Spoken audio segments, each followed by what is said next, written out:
El 3 de marzo de 2023, 4 estadounidenses cruzaron a México para un procedimiento médico de rutina, sin saber que sus vidas estaban a punto de cambiar para siempre. Lo que sucedió después provocó indignación internacional y obligó a un notorio cártel a romper un código tácito. Desde persecuciones internacionales hasta secuestros impensables, en este video mostraremos las ocasiones en las que los cárteles se metieron con los estadounidenses equivocados. Número 3. Enrique Kiki Camarena. El 7 de febrero de 1985, el agente especial de la DEA, Enrique Kiki Camarena, salió del consulado estadounidense en Guadalajara para almorzar con su esposa. Nunca llegó. Ese momento desató una tormenta que aún arde en la guerra contra los cárteles de la droga en México. Era esposo, padre de 3 hijos pequeños y veterano del Cuerpo de Marines.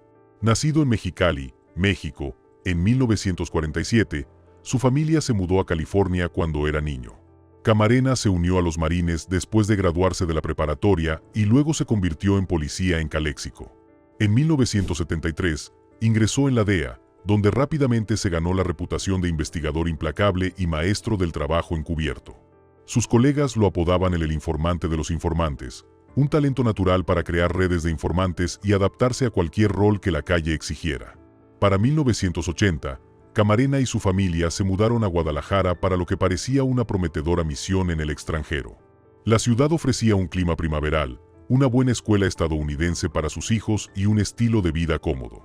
Pero tras esa fachada, el cártel de Guadalajara, liderado por Miguel Ángel Félix Gallardo, Ernesto Fonseca Carrillo y Rafael Caro Quintero, estaba construyendo un imperio criminal sin precedentes. Entre 1980 y 1985, Camarena se convirtió en la peor pesadilla del cártel. Si bien los agentes de la DEA en México carecían de facultades policiales, limitándose a funciones de inteligencia y asesoramiento, Camarena destacó por su trabajo con informantes. Descubrió enormes plantaciones de marihuana, como la finca Venegas, de 80 hectáreas, en 1982, y el tristemente célebre Rancho Búfalo, de 1000 hectáreas, en 1984, que, según se informa, producía marihuana por valor de $8.000 millones anuales. Sus descubrimientos asestaron duros golpes financieros al cártel de Guadalajara, pero el éxito tuvo un alto precio. A principios de 1985, los líderes del cártel sospechaban que él era la causa de sus problemas. La tensión aumentó a medida que las investigaciones de Camarena estrechaban el cerco sobre sus operaciones. El 7 de febrero comenzó como cualquier otro día. Camarena salió del consulado para almorzar, pero fue interceptado por funcionarios mexicanos corruptos que trabajaban para el cártel. Lo llevaron al 881 de la calle Lope de Vega, la residencia en Guadalajara propiedad de Rafael Caro Quintero. Allí, durante 30 horas, sufrió torturas inimaginables mientras el cártel intentaba sonsacarle información sobre las operaciones de la DEA. La casa no solo estaba llena de criminales. Testimonios de exguardaespaldas ubicaron a altos funcionarios mexicanos, incluyendo al ministro de Defensa, al ministro de Gobernación, al gobernador de Jalisco, al director de la Policía Judicial Federal y al director de la Interpol, dentro de la casa durante las torturas. Esto evidenció claramente el poder del cártel y la corrupción gubernamental. El cuerpo de Camarena, junto con el de su piloto Alfredo Zavala Avelar, fue hallado un mes después en Michoacán. La brutalidad de sus asesinatos conmocionó a ambos países. Estados Unidos lanzó la Operación Leyenda, la mayor investigación de homicidios de la DEA hasta la fecha. La acusación formal supuso la imputación de al menos 22 personas y marcó un punto de inflexión en las relaciones entre Estados Unidos y México. Bajo una enorme presión, las autoridades mexicanas arrestaron a los líderes del cártel. Fonseca Carrillo y Caro Quintero fueron capturados rápidamente. Ayer, tras 40 años de implacable búsqueda, Rafael Caro Quintero, RCQ, presunto autor intelectual del brutal asesinato del agente especial de la DEA Enrique Kiki Camarena, fue extraditado a Estados Unidos para comparecer ante la justicia. Félix Gallardo gozó de protección política, pero fue arrestado 4 años después. Sin embargo, la investigación reveló algo más profundo. Una red de corrupción que vincula a narcotraficantes con las más altas esferas del gobierno mexicano. El caso no terminó con las detenciones. Durante décadas, numerosos periodistas, exagentes de la DEA y la CIA, y policías mexicanos han denunciado la participación de la CIA en el asesinato de Camarena. Algunos afirman que descubrió operaciones de la CIA que utilizaban el narcotráfico para financiar a los contras nicaragüenses. Si bien la CIA niega estas acusaciones, el caso sigue envuelto en controversia. En 2013, Caro Quintero fue liberado de prisión por un tecnicismo, lo que enfureció a los funcionarios estadounidenses. Regresó al narcotráfico hasta que las fuerzas mexicanas lo recapturaron en 2022. Ahora, finalmente, enfrenta la justicia en Estados Unidos. La viuda de Camarena, Mica, dice que ha esperado este día durante 40 años. Destapó una profunda corrupción, impulsó nuevos niveles de cooperación entre Estados Unidos y México y marcó una nueva etapa en la guerra contra el narcotráfico. El colapso del Cártel de Guadalajara fragmentó el crimen organizado en las facciones rivales que aún hoy asolan México. Su sacrificio inspiró la Semana del Listón Rojo, un movimiento nacional contra el abuso de drogas que continúa en las escuelas de todo Estados Unidos. El centro de entrenamiento más grande de la DEA ahora lleva su nombre.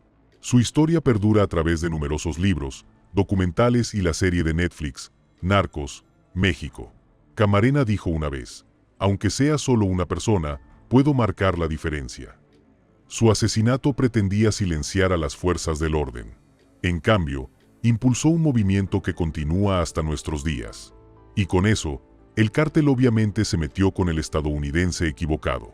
El siguiente caso en nuestra cuenta regresiva revela cómo ni siquiera los influencers más poderosos de las redes sociales son inmunes cuando se entrometen con los cárteles mexicanos. Número 2. 4 americanos secuestrados en Matamoros. 3 de marzo de 2023. 4 amigos de Carolina del Sur, Latavia Washington Magge, Eric Williams, Sendell Brown y Cy Woodard, cruzaron la frontera hacia Matamoros, México, para una cita de cirugía estética.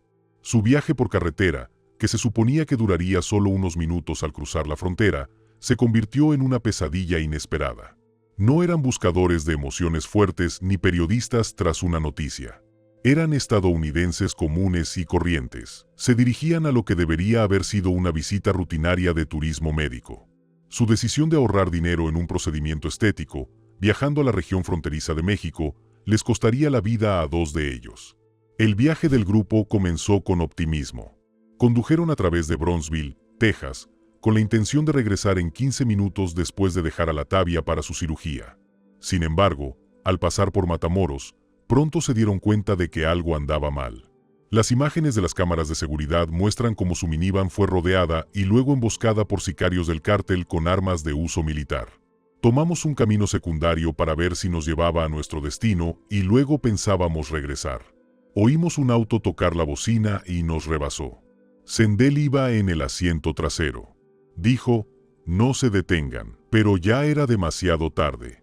Se desató un tiroteo cuando intentaron escapar. Eric Williams recibió disparos en ambas piernas mientras intentaba huir. El ataque fue brutal y rápido. Sendell Brown y Cy Woodard fueron asesinados a tiros y sus cuerpos fueron subidos a la fuerza a una camioneta. Eric, sangrando por sus heridas de bala, y Latavia fueron capturados por el cartel. Y fue entonces cuando Cy dijo, los quiero mucho. Me voy. Y falleció allí mismo. Latavia, conteniendo las lágrimas, le dijo después a Anderson Cooper, solo le pedí disculpas porque le había pedido que viniera conmigo. Los captores, miembros del grupo Escorpión del Cártel del Golfo, los trasladaron entre varias casas seguras, vendándoles los ojos y amenazándolos constantemente. En un momento dado, los supervivientes describieron haber sido abordados por hombres armados con máscaras rojas de diablo, quienes les apuntaron con sus armas a la cabeza y les ordenaron no levantar la vista. Las heridas de Eric fueron tratadas de forma rudimentaria. Le cosieron las piernas sobre una tabla de madera sin ningún tipo de analgésico. Eso fue lo último que dijo. ¿Y eso fue en la parte trasera de la camioneta? ¿Pudiste decirle algo? Simplemente le dije que lo sentía. Latavia se vio obligada a presenciar el lento deterioro de Sendell. Estaba luchando por su vida y no hicieron nada, recordó. El cartel mintió, diciendo que lo llevarían a un hospital, pero regresaron una hora después para decir que había fallecido. El tormento psicológico continuó cuando un miembro del cartel le mostró a Latavia el video viral de su secuestro, haciéndola darse cuenta de que el mundo sabía lo que había pasado. Simplemente me puse a llorar. Es como si nunca fuera a volver a casa, dijo ella.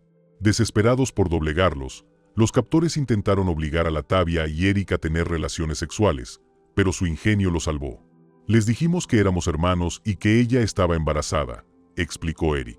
Al difundirse la noticia del secuestro, las autoridades mexicanas, bajo una enorme presión, lanzaron una intensa búsqueda.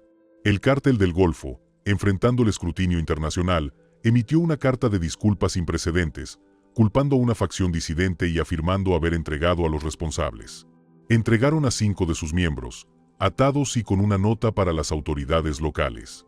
Pero los funcionarios estadounidenses y mexicanos dudaron de la sinceridad, viéndolo como una medida para minimizar los daños en lugar de un arrepentimiento genuino.